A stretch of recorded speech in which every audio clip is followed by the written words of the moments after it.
여러분 안녕하십니까? 라디오 오늘 강재입니다. 단계적 일상 회복 이후에 국내 코로나19 위중증 환자 수가 연일 심상치가 않습니다. 중앙방역대책본부에 따르면 오늘 0시 기준 위중증 환자 수는 460명이라는데요. 지난 8월 25일에 434명을 넘어선 역대 최다입니다. 9월 초까지만 해도 300명대를 유지하던 위중증 환자 수가 지난 6일 이후에 400명대로 올라섰고요. 그 이후에도 지속적으로 가파른 증가세를 보이고 있습니다. 일각에서는 위중증 환자 수가 800명대까지 늘어날 거라는 전망도 나오고 있는데요. 이대로 가면 코로나19로 인한 사망자 수도 늘 수밖에 없습니다. 일찍 백신 접종을 받은 고령층의 접종 효과가 떨어지고 있고 또 기온이 낮아진 원인도 있는 것으로 분석이 되고 있습니다. 위중증 환자가 더 늘어나지 않아야 할 텐데요. 빠른 부스터샷 접종도 적극적으로 검토해야 할 것 같습니다. 11월 10일 수요일 라디오 오늘 광고 듣고 시작합니다.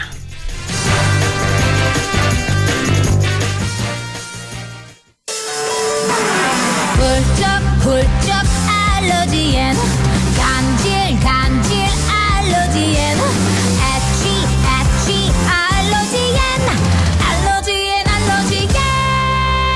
알러지엔 지르텍. 약국에서 찾으세요. 유한양행 수입 한국 UCB 제약. 자동차 썬팅할 땐 갓불스원 썬팅 넘버원 불스원이 갓불시한 썬팅 자외선 열차 밴드 갓불스원 썬팅 썬팅도 역시 불스원 썬팅도 역시 불스원 썬팅. 예술 문의는 불스원 브라자닷컴.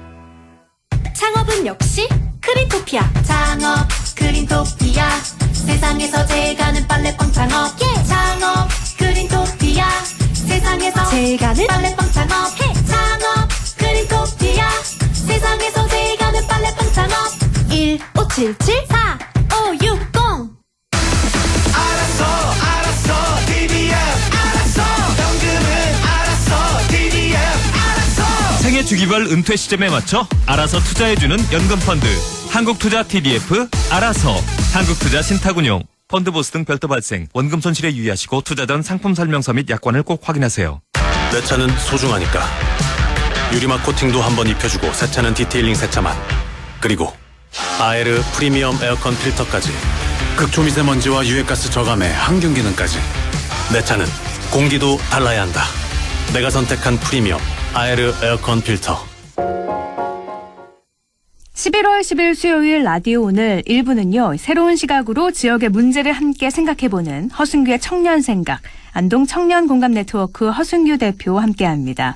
2부 이슈 오늘에선 오늘부터 영주에서 세계 인성포럼이 열리고 있는데요.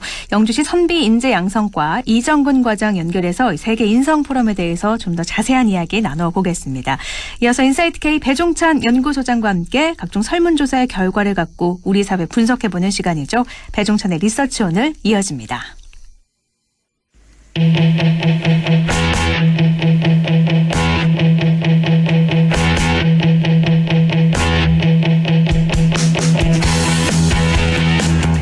허승규의 청년 생각, 청년의 관점에서 지역사회 이슈를 조금은 다른 시각으로 바라보는 시간이죠. 안동 청년공감네트워크 허승규 대표 나오셨습니다. 안녕하세요. 네, 안녕하세요. 네, 지난주에 주민 참여 조건 함정 이 주제와 관련해서 주민 설명회 이야기 하셨잖아요. 제가 좀 참석은 못했는데 어떻게 좀 잘 해결이 됐나요? 네, 말도 많고 탈도 많았던 안동시 시민운동장 우회도로 건설에 관한 주민 설명회가 지난주 목요일 오후 2시 저녁 7시 두 차례 열렸죠. 그런데 네. 주민 설명회 이후 더 문제가 커져가지고 11월 9일 화요일 안동시청에 주민 30여 분이 항의 방문했고 같은 시간대 일부 주민들은 공사 현장에서 항의를 했습니다. 그래서 당분간 안동시와 주민들이 다시 협의를 해야 하는 상황인데요. 네. 이 주제는 다음에 또 제가 다시 전해드리겠습니다. 아니 주민 설명회에서 주민들의 의견을 잘 듣고 정리하는 시간이었던 걸로 알고 있는데 왜 이렇게 문제가 또 커진 거예요? 그러니까 주민들이 굉장히 많은 항의 끝에 생긴 주민 설명회이기 때문에 자료에 대한 정보 제공이라든가 네. 주민들이 그동안 요구했던 대안들이 뭐 되는지 안 되는지에 대한 상세한 설명이 있어야 되는데 네. 거의 그 한두 달 전 했던 거랑 똑같은 형태의 이야기만 반복이 돼서 주민들이 굉장히 화가 많이 났고요. 그 최소한의 그런 위인물이라든가 PPT 자료 없이 이렇게 조감도 같은 게 잘 안 보이잖아요. 네. 근데 이제 어르신들 보고 앞쪽에 와서 보라고 한다든가 네. 배려가 그다음에 너무 없었군요. 요구 사항에 대해서는 검토만 하겠다는 거를 반복을 하고 일단 벌목이라든가 공사 초기가 동시에 들어가 버린 거죠. 그래서 주민들이 불신이 높아진 그런 상황을 초래했습니다. 주민 설명에 주민들의 의견을 듣고 추진하는 게 아니라 이미 추진하고 있는 상황에서 그냥 어떻게 보면 형식적으로 주민 설명회를 열었다는 느낌을 받으신 거죠. 네, 그래서 12월 21일 날 네. 잠정적으로 날짜를 그날 잡았는데 그 사이에 또 많은 논란이 생겨가지고 이 부분은 일단 안동시와 주민들이 다시 협의하기로 했습니다. 네, 시민운동장 우회도로 건설에 관한 주민 설명회 지난주 그러니까 목요일날 열렸지만 일이 더 커졌다 말씀을 해주셨어요. 자세한 내용은 계속해서 라디오 오늘에서 좀 다뤄야 되지 않을까 싶네요. 그러면 오늘 주제로 좀 넘어가 볼게요. 일단 오늘은 어떤 주제 가지고 오셨나요? 네, 요즘 제가 자나깨나 생각한 주제가 있습니다. 뭐죠? 바로 버스 타기 좋은 안동인데요. 오늘은 시민들의 소중한 이동 수단인 시내버스 이야기를 준비했습니다. 시내버스 활성화가 왜 중요하고 어떻게 하면 많은 시민들이 버스를 또 이용할 수 있고 또 버스 타기 좋은 도시가 버스를 타지 않는 시민들에게도 왜 좋은지 한번 살펴보겠습니다. 요즘에 좀 버스에 이렇게 좀 딱 꽂히신 것 같은데 버스 자주 타세요? 네, 제가 살고 있는 안동시 강남동은 인구 대비 안동에서 대중교통이 매우 불편한 동네거든요. 제가 80번, 네. 81번을 자주 타는데 제가 버스를 자주 타면서 이 버스를 타는 다양한 풍경을 봅니다. 보면 청소년, 어르신, 청년, 또 40, 50대 여성 등 다양한 분들이 버스를 타는데요. 네. 그런데 정작 그 버스 문제에 관한 이런 정책 결정 과정에 당사자들의 목소리가 잘 들리지 않아서 이런 버스를 고민하는 커뮤니티가 필요하겠다. 그래서 버스 타기 좋은 안동 활동을 하고 있습니다. 네. 아무래도 버스를 이용하는 분들이 지역은 더 적은 것 같아요. 노선이 잘 안 나와 있기도 하고 자차가 없거나 자동차를 찰 수 없는 시민들이 자주 이용을 할 텐데 이동의 자유 측면에서 이 시내버스 문제는 굉장히 중요한 거죠. 네, 그 민주주의 사회에서 시민이라면 마땅히 누려야 할 기본적인 권리를 시민의 권리라고 하는데요. 이 편리한 대중교통은 자차로 이동할 수 없는 시민들의 권리를 보장합니다. 대표적으로 청소년들, 나이가 안 돼서 운전할 수 없고요. 그 운전할 수 있는 나이가 되어도 이제 갓 20살이 된 분들이 자차를 소유할 경제적 조건, 즉 돈이 없죠. 네. 또한 어르신들 같은 경우는 옛날에는 자동차가 보편화되지 않았기 때문에 면허를 없는 분들이 많고요. 또 과거에 운전을 하였지만 나이가 들어서 면허를 반납한 분들 또 교통약자에 속합니다. 또한 청소년과 어르신 말고도 경제적인 부담 때문에 자차가 없는 분들이 있고요. 장애인 분들도 이동권에 제한이 있죠. 네. 그래서 자차 이동이 보편적이고 대중교통이 불편한 사회에서는 수많은 교통약자들의 이동권이 제한되는 거고요. 그래서 대중교통 문제는 좀 보편적인 시민권 권리의 차원에서 바라봐야 된다고 봅니다. 안동시에 시민의 몇 퍼센트 정도가 버스를 이용할까요? 네, 그거에 대한 정확한 통계는 네. 잘 없어요. 다만 이제 청소년들과 어르신들이 많이 타고 있고요. 네. 특히 버스가 불편해서 자차를 탄 분들이 있거든요. 맞아요. 그래서 이 버스 문제를 볼 때 통계 함정이 뭐냐면은 현재 이용하고 있는 분들만 가지고 판단하면은요. 이게 오류가 있고요. 맞네요. 특히 선진지에서 오신 분들 중에 버스가 불편해서 자차를 구입한 분들 이런 분들까지 잠재적 교통군들까지 좀 봐야 될 것 같습니다. 지금 딱 대표님께서 말씀하신 것처럼 저도 버스 이용이 불편해서 운전을 하고 다니는 사람 중에 한 명이거든요. 버스가 편했더라면 운전을 안 했을 텐데 이 부분이 좀 어떤 내용들이 이야기하실지 기대가 돼요. 그러니까 시민들의 보편적인 이동권을 보장하기 위해서 대중교통은 굉장히 편해져야 되는 게 맞는데 우리나라 시내버스 같은 경우에는 민간 기업이 주로 운영을 하죠. 그런데 이게 100% 민영제가 아니라 공적인 세금도 많이 들어가기 때문에 좀 버스가 좋아지려면 예산도 많이 투입이 돼야 될 것 같아요. 네, 말씀 주신 대로 한국의 버스 운영 체계는요. 100% 민영도 100% 공용도 아닌 아주 그 기괴한 체계입니다. 그 시내버스를 운영하는 운수업체에는 막대한 세금이 들어갑니다. 네. 안동시 같은 경우 2019년 운수업체 재정 지원에 179억, 2020년에 193억이 투여되었고요. 이런 재정 지원 항목 외에도 대중교통 환경과 관련된 다양한 세금이 들어갑니다. 그래서 이 한국의 버스 운영 체계는 세금이라는 공공자금이 들어가지 않으면 지속 불가능한 체계고요. 세금을 내는 시민들 입장에서 시내버스는 공공재의 성격을 띈다고 볼 수 있습니다. 운영은 민간업체가 하지만 이게 워낙에 수익이 안 나다 보니까 세금이 들어가는 거죠. 근데 시내버스 운영하는 민간업체 입장에서는 당연히 수익이 먼저 나야 되는 게 우선이잖아요. 네, 그렇죠. 그래서 한국의 버스 준공영제의 이런 복합적인 성격이 있는데요. 시내버스 활성화의 최우선 목적은 시민들의 이동권 증진인데 이윤 추구가 우선 원리가 아니죠. 근데 운수업체는 민간기업이기 때문에 돈이 남아야 운영하지 않겠습니까? 네네. 그래서 이 대중교통의 목적과 민간기업의 이윤 추구 원리가 상충되는 체계가 현재 체계입니다. 그래서 이것을 절충하기 위해서 시내버스 업체 적자 손실을 공공에서 메꿔주고 있습니다. 네. 그래서 현재 시스템은 운영 형태는 민영제지만 실제 돈의 흐름으로 본다면은 민영제라 볼 수가 없어요. 그래서 이 예산 제출에 있어서 공공성의 관점이 필요한 부분이고 앞으로는 이런 이상한 버스 운영 체계 자체를 고민해봐요. 다른 나라는 이렇게 하지 않거든요. 다른 나라는 어떻게 해요, 그러면? 그러니까 다른 나라 같은 경우는 이제 노선권을 시가 지고 공공이 담당하고 그 운영만 위탁을 하거나 아니면 아예 100% 공영제, 즉 대중교통 공사를 운영해 가지고 이렇게 하거든요. 네. 물론 우리나라 일부 지자체에서 이런 공영제 모델을 합니다. 대표적인 게 전라남도 시단군 같은 경우는 2007년부터 이 버스 업체를 하나씩 인수해 가지고 지금은 완전 공영제로 가고 있는데요. 네. 여기를 지금 벤치마킹하려고 전국 지자체 공무원들이 많이 찾아옵니다. 네, 지금 말씀하신 것처럼 민간업체가 운영을 하고 어느 정도 적자 보조는 지자체에서 해주고 근데 이거를 완전히 공영제로 바꿔야 된다는 말씀이신 거잖아요. 어떻게 다른지가 궁금해요. 네, 그런 부분이 있습니다. 그러니까 민영제 안에서는요, 보조금 중에 일부는 그런 민간업체에 대한 수익을 보전해 줘야 되는 부분이 하나가 있고요. 네. 그다음에 버스업체 고위직 관계자들의 임금도 보장이 돼야 되겠죠. 아, 네. 근데 이제 공공에서 하면은요, 공무원 월급으로만 측정이 되는 겁니다. 네. 그리고 두 번째로는 민간에서 할 때는 비수익 노선이라고 하죠. 그러니까 필요한데 돈이 안 된 노선에는 버스가 안 들어갑니다. 그래서 그것을 보전을 해주게 되는데 네. 그런 부분들 노선 체계도 좀 더 공공적으로 할 수도 있고요. 그다음에 되게 중요한 게 현재 버스 업체에서는 그 표준 운송 원가를 계산을 합니다.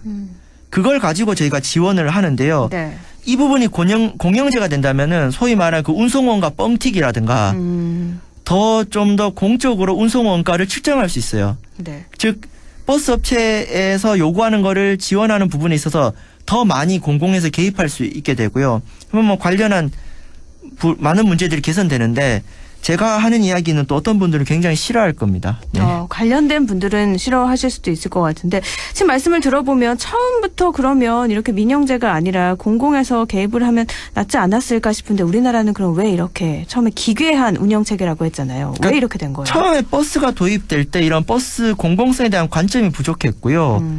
처음에 생길 때 네. 소위 말해 돈이 많은 분들한테 이제 노선권을 넘기면서 민간 중심으로 버스 운영을 시작을 해버린 거예요. 그땐 돈이 많이 됐으니까.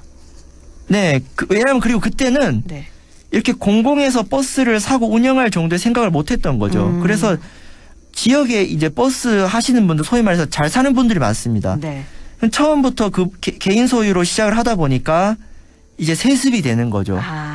굉장히 지역에 힘 있는 분들, 저도 이 얘기하니까 좀 걱정이 되기도 하는데 네. 그런 분들이 세습이 되고 그런데 버스 운영 성격 자체는 공적이기 때문에 이게 돈이 되는 노선만 운영하면 시민들이 이제 버스를 못 타잖아요. 그렇죠. 그래서 공적 자금이 들어가야 되는 지금의 준공영제 모델이 된 거죠. 그러니까 처음부터 시작이 그때 당시에는 어쩔 수 없었지만 지금은 좀 바뀌어야 된다 이렇게 받아들이면 될 것 같은데요. 근데 버스가 이동권뿐만이 아니라 기후 위기 시대에 주목받는 교통수단으로 저는 알고 있어요.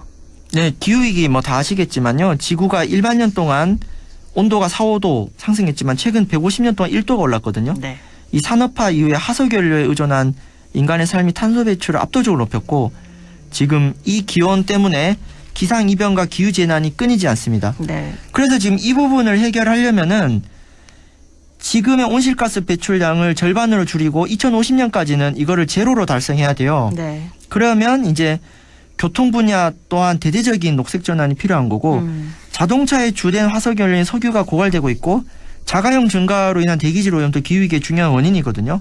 그래서 자가용 항공 수송 분담률을 낮추고 대중교통, 자전거, 도보 같은 녹색교통 수송 분담률을 높여야 그나마 이거를 맞출 수가 있어요. 그렇기 때문에 옛날에 버스에 들어갔던 돈이 비용 측면이라면은 점점 이 부분이 비용이 아니라 효용, 가치로 지금 전환되고 있는 추세라고 볼 수 있습니다. 네, 그러니까 기후 위기나 탄소 중립을 위해서는 시내 버스가 좀 더 활성화돼야 되는 건데 이 밖에도 뭐 우리 지역도 그렇지만 워낙에 주차난이 큰데 대중교통을 많이 이용하면 그만큼 자차 비율이 줄어들 거고 주차난 해소에도 보탬이 되겠죠?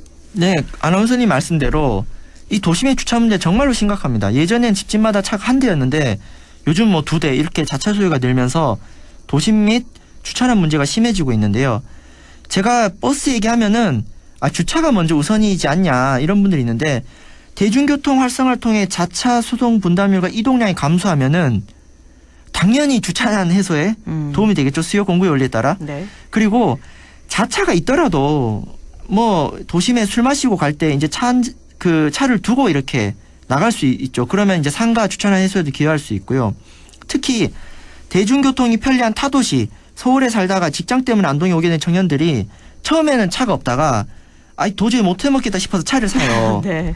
그래서 이 대중교통 활성화는 운전할 수 있는 분들한테 좋은 겁니다. 그래서 주차하기 좋은 안동과 버스 타기 좋은 안동은 서로 윈윈이다. 제가 정말 강조드리고 싶어요. 그리고 또 매년 선거 때마다 그러니까 워낙에 주차난이 심하다 보니까 주차장 증설 요구 나오죠. 근데 대중교통 활성화가 되면 이 주차장을 증설하지 않아도 되니까 예산을 또 줄일 수가 있을 것 같아요. 네, 주차장을 증설하자는 민원과 이거 예산과 부지 확보가 어려워서 좀 어렵다는 공무원의 답변, 이거 반복되는 레퍼토리 아니겠습니까? 네. 그럼 이 주차장 증설 예산과 대중교통 예산 비교해 보면은 이 가성비를 따져볼 수가 있어요. 그래서 주차 불편 여론과 대중교통 활성화 여론이 매칭이 되면은 더 나은 이동권 논의로 나아갈 수 있고, 특히 이 승용차 통행량 증가가 도로 신설 및 확장 등 예산이랑 연결이 됩니다. 이 아까 말씀드린 안동시 강남동 우회도로 건설도 큰 논란을 빚고 있는데요. 네. 이 대중교통 활성화가 되면은 무분별한 도로 건설 및 확장이 아닌 다른 방식의 예산 사용을 가능케 하거든요. 지금 보육이라든가 어린이집이라든가 우리가 돈 쓸 때는 많은데 예산에 한정돼 있지 않습니까? 그래서 대중교통 활성화는 더 많은 예산 사용을 가능케 한다. 네, 이것도 봐야 될 것 같습니다. 대표님 말씀을 들어보면 대중교통 활성화 정말 우리가 너무 중요한 부분인데 생각을 많이 안 하지 않았나 싶기도 해요. 그런데 또 어르신들이 많으니까 어르신 부분을 생각을 해보면 어르신의 건강권, 지역 민주주의에도 보탬이 된다. 이런 말이 있는데 이건 무슨 얘기예요? 그러니까 제가 한 1, 2년째 지금 버스에 미쳐서 살고 있는데요. 네. 이 공부할수록 버스는 좋은 외부 효과가 너무 많아요. 또 이게 어르신들 건강과 이게 무슨 소리냐면요. 이 대중교통이 활성화되면 이 거동이 불편한 어르신들의 이동에 절약됩니다. 어차피 이분들은 운전하기 어려워요. 근데 이제 나가야 될 때 이 대중교통이 편해지면은 외출 시간과 도보 시간이 늘어납니다. 네. 그럼 어르신들이 더 많이 걸으니까 건강증진 효과가 있다는 연구가 있고요. 특히 자차 의존이 감소로 인해서 청소년과 어르신들의 자립적인 사회관계에 기여해요. 즉 이동의 자유는 사회활동의 자유를 증진시킵니다. 네. 그러니까 인간의 삶이 생계활동이 전부가 아니지 않습니까? 이런 관계와 만남을 통해서 공동체에 기여하는 측면이 있습니다. 그렇기 때문에 청소년을 비롯한 이런 사회적 교통약자들의 이동이 활발할 수 있는 지역사회는 당연히 사회적 관계를 풍성화시켜서 지역 민주주의에 기여하는 측면이 있는 거예요. 그래서 이 편리한 대중교통에 내포된 사회적 가치를 좀 지역 민주주의 관점에 조명할 필요가 있고요. 부모님 차를 타고 이동해야만 하고 약속을 해야 되는 청소년과 버스를 타고 안동 원도심에서 또래들과 교류할 수 있는 청소년들은 당연히 시민권의 차이가 있는 거거든요. 네. 이거는 청소년 교육 차원에서 좋은 겁니다. 그래서 민주주의를 위해서라도 이런 대중교통이 중요하다는 점은 우리 안동의 학부모와 교육계 분들께 정말 강조드리고 싶습니다. 대중교통과 민주주의가 무슨 관계야라는 생각을 했는데 말씀 들어보니까 맞네요. 그러면 대표님께서 생각하시기에 대중교통 활성화를 위해서 지금보다 대략 몇 % 정도는 이용이 늘어야 되겠다 이런 예상도 있으신가요? 퍼센트로 따지기보다는 네. 일단 네. 도심의 주요 시설은요. 자차 없이 이동이 편해져야 됩니다. 공공기관, 뭐 예술의 전당 이런 문화시설에 어르신과 청소년이 다닐 수 있어야 되고 두 번째 학교. 네. 이 안동이 참 불편한 게 중학교, 고등학교가 참 불편해요. 근데 이 헌법에 보장된 의무교육의 원리지 않습니까? 거기에 무상교육도 들어가거든요. 그럼 학교 갈 때 뭐 기어서 갑니까? 당연히 거기에 교통에 이동되는 어떤 교육 비용이라든가 이동권까지 네. 헌법적 가치거든요. 다행히 이번에 안동시 시내버스 노선 체계 개편을 통해서 중고등학교 접근성이 나아졌습니다. 그래서 학교라든가 공공기관, 문화시설은 이동할 수 있어야 되고 그러려면은 지금의 안동시의 큰 버스 말고도 작은 단위의 어떤 마을버스라든가 또 네. 모바일 실시간 버스 안내 시스템이라든지 복합적으로 개선이 되면은 이용률이 높아지고요. 당연히 이용률이 높아지면은 그런 가치들도 좋아지기 때문에 네. 이런 부분들이 전반적으로 개선이 필요하다고 생각이 듭니다. 모바일로 버스 알림 안 되는 건 저는 깜짝 놀랐거든요. 이 부분이 좀 개선이 돼야 되지 않을까 싶은데 좀 더 자세한 얘기를 나눌 수 있는 행사가 있다고요? 네. 먼저 그 모바일 관련해서 안동시도 지금 버스 어플이 있습니다. 네. 있는데 정확하지가 않다고. 굉장히 네. 불편해요. 그리고 이게 버스 정보와 처음 안동에 접한 분들 지리적 정보를 동시에 볼 수 없어요. 그래서 그런 네이버나 카카오맵 같은 대중적인 지도 어플 같은 경우는 지도 검색과 버스 정보가 동시에 볼 수 있거든요. 네. 좀 이런 식으로 어플 개선이 필요하고요. 방금 말씀 주신 대로 이번 주 토요일에 아주 괜찮은 행사가 있습니다. 이번 주 토요일 11월 13일 토요일 오후 4시 30분에 구 안동기차역 모디 684에서 2021 안동시 예산 시민토론회 버스 타기 좋은 안동이 열립니다. 네. 이번 토론회에서는 시내버스 관련 예산 분석과 이를 통한 시내버스 정책 개선 방안을 나누는데요. 이 지역의 소중한 살림살이 예산과 시민들의 발인 버스 문제를 연계한 이번 토론회는 더 친근하게 시민들과 안동시 예산 쓰임을 다루고자 합니다. 네. 네, 그래서 시민 여러분들 많이 참여 바라고요. 네. 예산을 알면은 정책이 보이니까 꼭 많은 참여 바라겠습니다. 네, 이번 주 토요일 오후 4시 30분 구 안동 기차역의 모디 684에서 열리니까요. 청취자분들도 많은 관심 가져주시면 좋을 것 같습니다. 말씀 오늘 여기까지 나누죠. 고맙습니다. 네, 감사합니다. 네, 지금까지 허순규의 청년생각 안동 청년공감네트워크 허순규 대표였습니다. 라디오 오늘 1부는 여기까지고요. 저는 광고 듣고 2부에서 뵙겠습니다.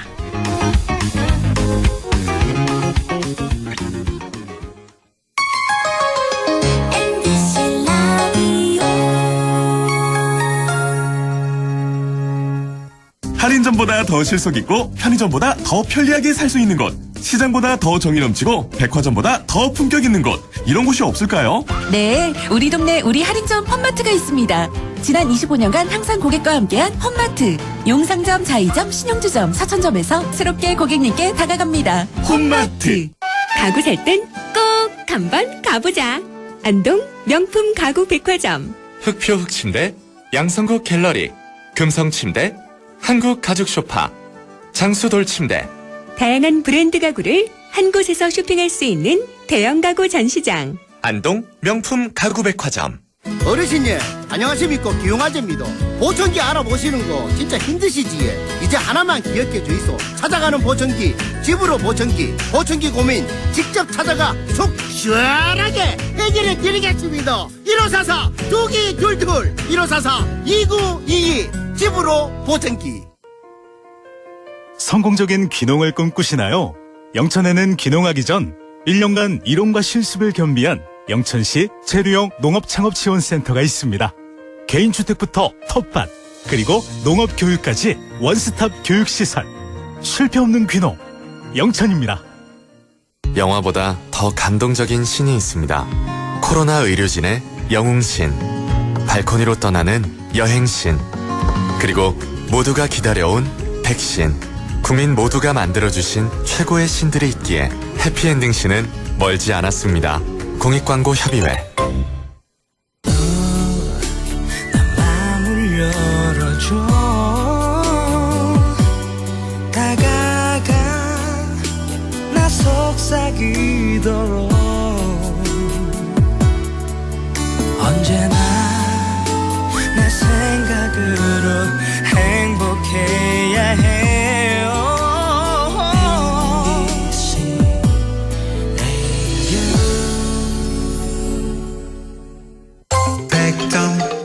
MBC 라디오.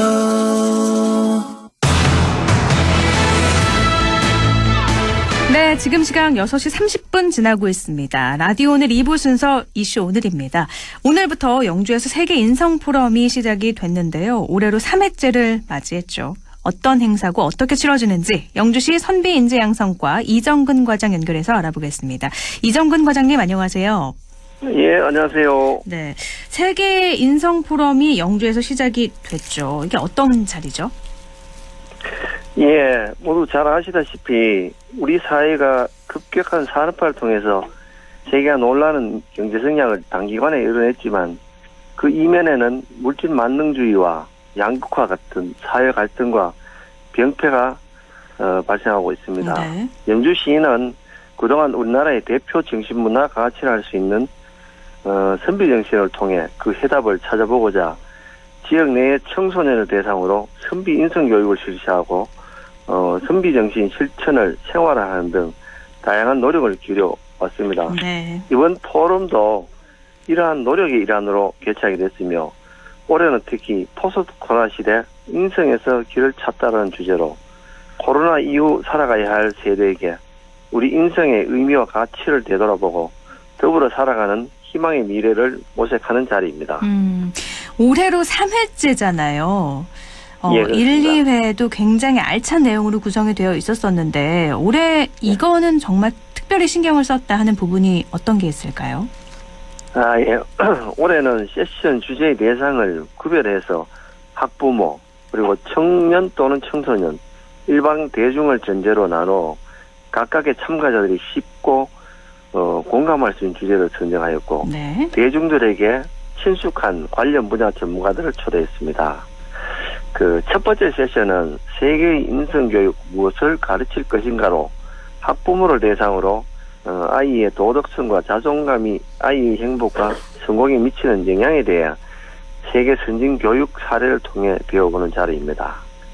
그리고 두 번째 세션은 뉴노멀 시대 기업이 원하는 인재라는 주제로 코로나 이후 새로운 변화의 시대에 학업 능력뿐 아니라 타인을 이해하고 협력할 수 있는 미래 인재상에 대해 전문가를 통해 들어보고자 합니다. 그리고 마지막으로는 불확실성 시대를 극복하는 실천적 인성으로 일반인 전체를 대상으로 코로나19라는 작금의 전염병 사태와 기후위기 상황 등 불확실한 현대사회에 지구를 위한 착한 소비, 공정무역 등 실천적 인성에 대해 전문가들과 토론할 시간을 가질 예정입니다.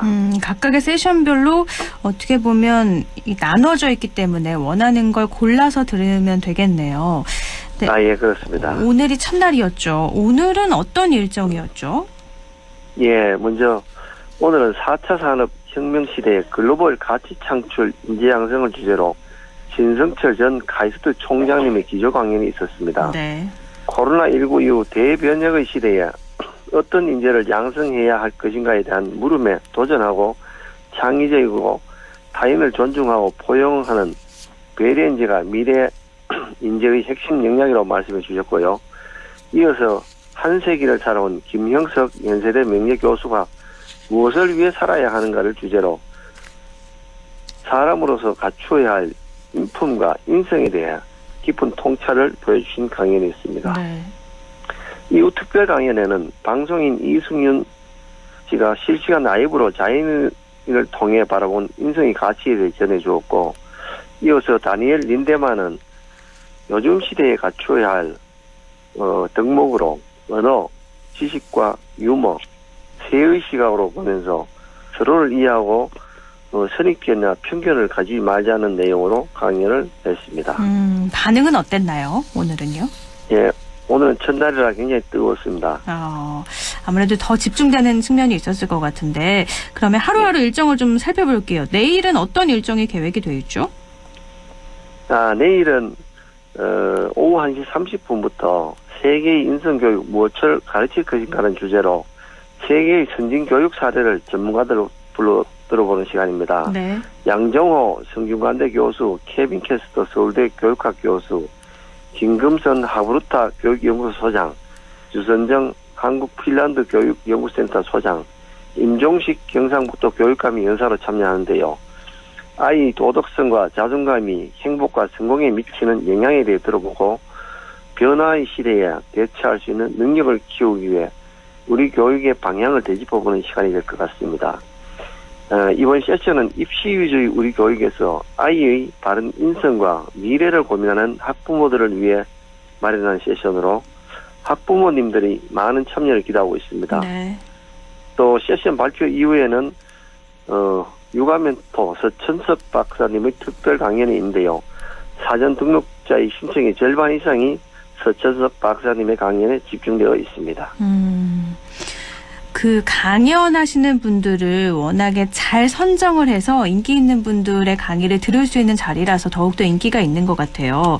모레 또 많은 분들이 관심을 가지실 게 15개 대기업에 취업해서 취업의 신으로 알려져 있는 이 황인 대리님이 특별 강연을 한다고 알고 있어요. 취업을 준비하고 있는 분들한테 참 많은 도움이 될 것 같은데 이것도 조금 더 자세히 알려주시죠. 예. 황인 대리의 경우 유퀴즈 언더블럭이라는 프로그램에 나와서 많은 공감을 주었는데 학벌이나 스펙이 전부가 아니라는 것을 증명해 준 분이죠. 사실 5명의 사람에 대해 성적 순위를 매긴다면 1등은 하나밖에 없고 5등은 꼴찌가 되겠지만 사람의 개성과 가치에 집중하면 5개의 서로 다른 가치 있는 개인이 있다고 생각됩니다. 황인 대리 역시 우리 청소년들이나 청년들에게 본인이 잘 할 수 있는 것에 집중하고 도전하는 긍정의 메시지를 전달해 주지 않을까 기대하고 있습니다. 네, 세계 인성 포럼이 올해로 3회째인데 지금까지 성과도 한번 짚어보시죠. 어떻게 평가하세요? 예, 사실 인성이라는 주제가 당장 눈에 보이는 성과를 가져다 준다는 것은 아닙니다. 그러나 코로나19 사태에도 보듯이 현대사회에서 우리가 직면한 도전과 위기가 많고 같이 힘을 모아 해결해야 할 일들이 너무 많습니다. 그래서 올해 연대와 협력이라는 말이 특히 많이 들어왔고요. 네. 세계경제기구나 주요 국제기구에서도 미래 인재상에 대해 인성 역량을 꾸준히 말하고 있습니다. 세계인성포럼은 우리 사회가 인성에 주목해야 하는 이유를 논의함으로써 가정과 학교와 사회에서 공감대를 모아가고 있습니다. 또 올해 사전 등록 현황을 보면 전국 각지에서 유튜브로 듣겠다고 신청하시는 분들도 작년보다 훨씬 많이 는 걸 보면은 이 포럼이 점점 더 발전해 가고 있는 것이 아닌가 생각합니다. 네. 말씀하신 것처럼 산업화를 통해서 경제 성장을 단기간에 이루어냈지만 인성에 대해서는 그동안 그 중요성이 조금 멀어지지 않았나 싶어요. 그런 것들을 다시 한번 생각해보는 시간이 세계 인성 포럼인데요. 강연이나 세션이 워낙에 다양하게 잘 준비가 돼 있기 때문에 함께하고 싶은 분들이 많이 계실 것 같거든요. 청취자분들께 어떻게 들을 수 있는지 참여할 수 있는지 안내를 좀 해주시죠. 예, 내일부터 거리두기 제한 인원이 접종 여부에 상관없이 미접종자 포함해서 49명까지 입장이 가능하고 또 거리두기 한 칸 띄우기로 총 166명까지 입장이 가능하게 됩니다. 아직 좌석이 적지 않게 많이 있기 때문에 현장에서도 가능하다고 봅니다. 그리고 유튜브를 통해서 시청도 가능합니다. 네, 유튜브는 어떤 채널이죠? 저희들 제3회 세계 인성 포럼을 들어가시면은 실시간으로 중계를 하고 있습니다. 네, 알겠습니다. 직접 참여해 주셔도 되고요. 힘들다면 유튜브로도 함께 해주신다면 좋은 강연 다 들으실 수 있을 것 같습니다. 오늘 말씀 고맙습니다. 예, 감사합니다. 네, 영주시 선비인재양성과 이정근 과장이었습니다.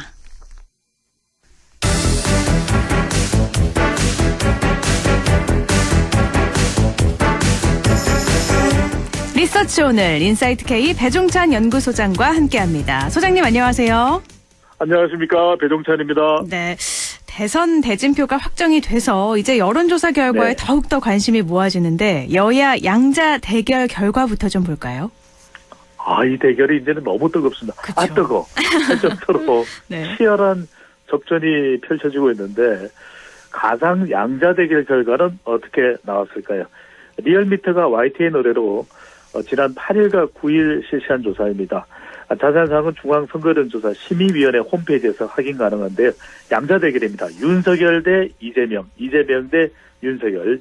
윤석열 후보 50%, 응답자의 절반이나 됩니다. 네. 이재명 후보 37%로 나타나서 윤석열 후보가 이재명 후보를 13%포인트 양자 대결에서 앞서는 결과로 나타났습니다. 13%포인트면 굉장히 큰 폭인데요.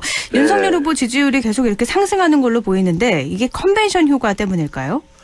그렇게 봐야 되겠죠. 일단 컨벤션 효과라고 하는 것은 전당대회가 끝나고 나면 정당의 지지율이라 이 개인 후보의 지지율이 올라가는 것을 우리가 컨벤션 효과라고 하는데 지난주에 윤석열 후보가 전당대회에서 최종 후보로 결정되지 않았습니까? 네. 이 컨벤션 효과가 나타났다고 봐야 될 것 같고요. 특히 이제 컨벤션 효과가 나타난 가장 결정적인 이유는 최근 1, 2주 사이에 그 이전도 지속적으로 여론이 높아지긴 했지만 정권 교체 여론이 높아진 것이 이 윤석열 후보 컨벤션 효과에 가장 큰 영향을 미친 것으로 보입니다. 이재명 후보는 박스권에 갇혀 있는 반면에 정권 교체 여론이 높아지면서 정권 교체 여론에 윤석열 후보가 등에 업히는 이른바 어부바 지지율의 현상으로 보입니다. 대규모 탈당이 있었잖아요. 윤석열 후보가 네. 확정이 되고 나서요. 그래도 지지율은 계속 상승을 하네요. 그렇죠. 이건 탈당과 입당, 20대, 30대 당원 논란은 지속되고 있는데 탈당한 숫자 이상으로 또 입당을 했다.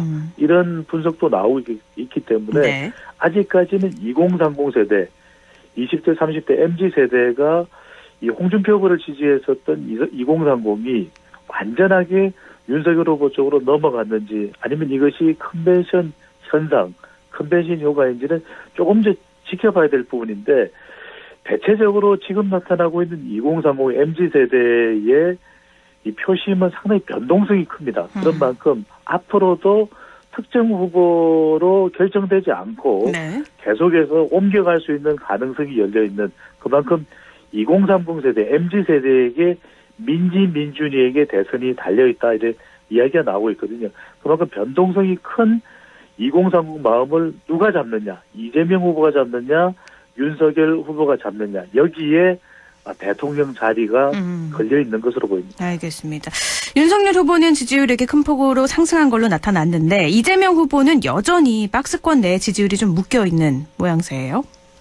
그러니까 결국 대선 후보가 지지율이 올라간다는 것은 확장성이거든요. 네. 지지층이 결집하는 것도 중요합니다. 민주당 지지층 또 호남 지지층은 결집하고 있는 가운데 중요한 건 MZ세대 또 여성 중도층이거든요.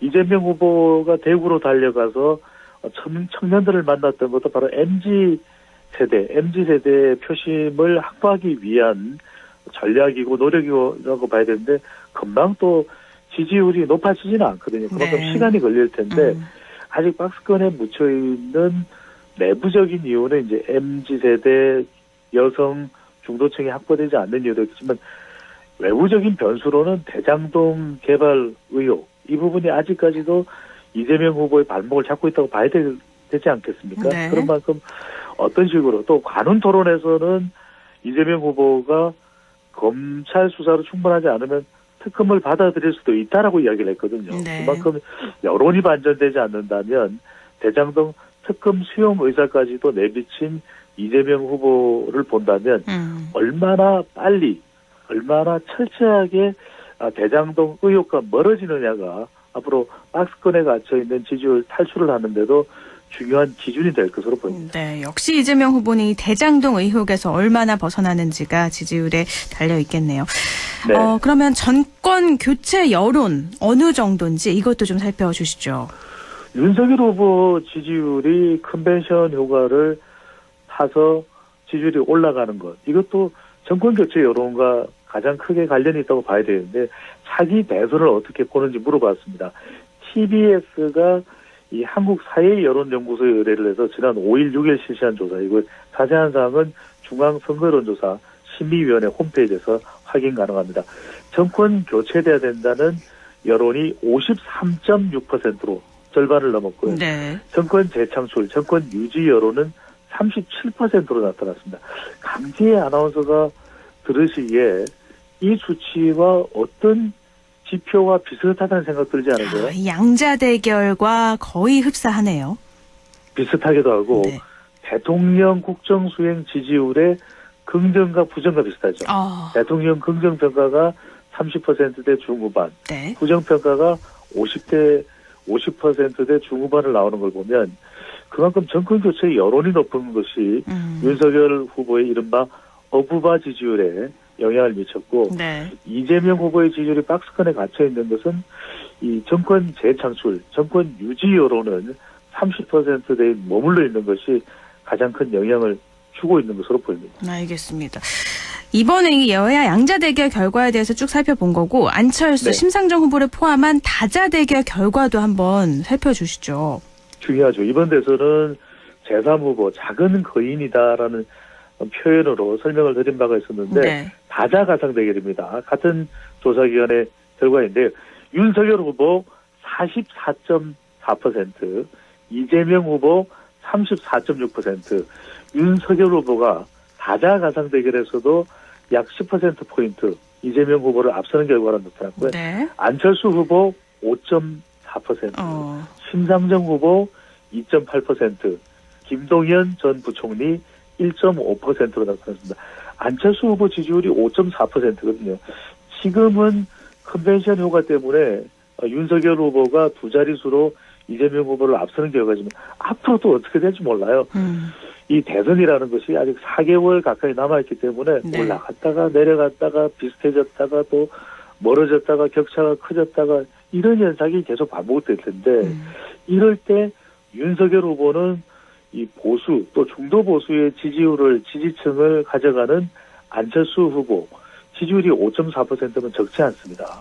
이 안철수 후보의 지지층을 얼마나 윤 후보가 확보할 수 있을지 말 그대로 안철수 후보의 마음 안심을 잡을 수 있어야 안심할 수 있을 것이고 네. 또 이재명 후보는 지금 윤석열 후보를 쫓아가기도 바빠요. 그런데 이 심상정 후보가 이재명 후보 지지층을 가져가 버리면 안 되잖아요. 네. 그러면 타격을 받는 것이니까 심상정 후보의 지지층, 심상정 후보의 마음, 심심을 잡지 못하면 심상치 않을 수가 있는 거죠. 안철수 후보하고 심상정 후보 지금은 뭐 거의 미풍에 그치고 있는 수준인데요. 말씀하신 것처럼 아직 대선이 남았기 때문에 어떻게 될지 알 수 없는 거잖아요. 그럼요. 대선에 앞으로, 그러면 네. 네.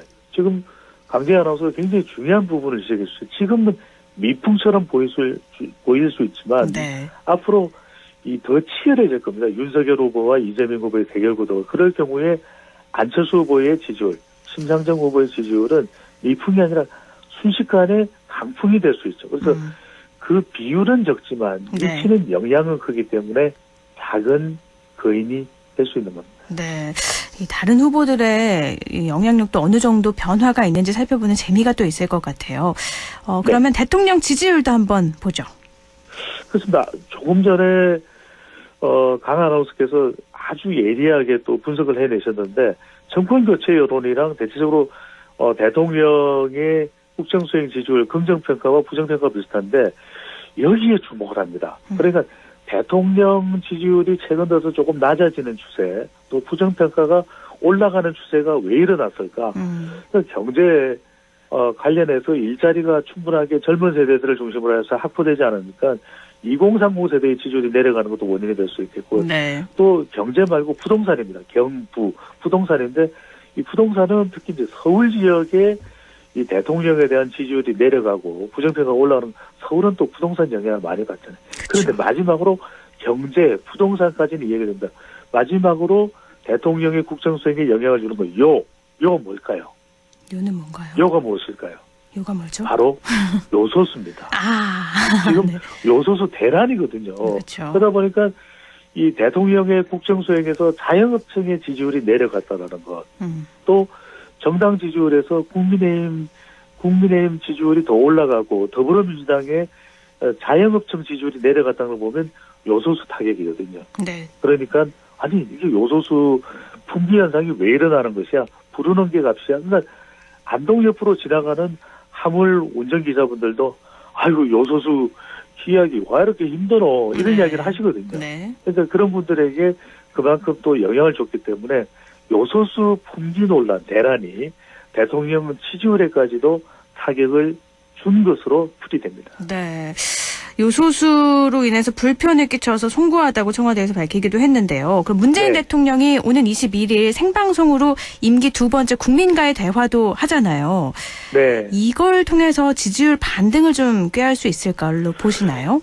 그렇죠. 얼마나 국민들과 잘 소통하는 것이 중요한데 그러기 위해서는 자주 이렇게 국민과의 대화를 하는 건 좋습니다. 임기 막바지에 지지율에도 영향을 주겠지만 네. 또 지지율과 상관없이 국민과 언제 또 어떤 주제를 가지고 또 소통하는 거 얼마나 중요하겠습니까? 근데 한 가지 아쉬워요. 한 가지 아쉬운 게 뭔지 아세요? 뭔가요? 우리 MBC에서 했더라면 좋았을 텐데. 네. 이렇게 또 MBC 생각해 주시네요. 네. 아, 알겠습니다. 정당 지지율도 어떤 변화가 있는지 마지막으로 살펴보죠. 네, 앞서 리얼미터와 YTN의 조사 결과인데요. 국민의힘 어느 정당을 지지하는지 물어봤는데 국민의힘 39.9%, 약 40%입니다. 더불어민주당 29.4%, 약 30%. 국민의힘이 약 10%포인트 더불어민주당에 앞서는 결과가 나타나는데 이것도 마찬가지로 국민의힘 경선에 주목을 하는 효과 때문이기도 하겠지만 네. 정권교체 여론이 높아졌고 최근에 요소수 대란을 비롯해서 이 대통령의 지지율이 낮아지면서 상대적으로 정치적인 반사 이익을 얻게 되는 국민의힘 지지율이 그래서 더 올라간 것으로 분석됩니다. 알겠습니다. 정당 지지율까지 살펴보면서 오늘은 인사드리죠. 고맙습니다. 감사합니다. 리서치 오늘 인사이트 K 배종찬 연구소장이었습니다.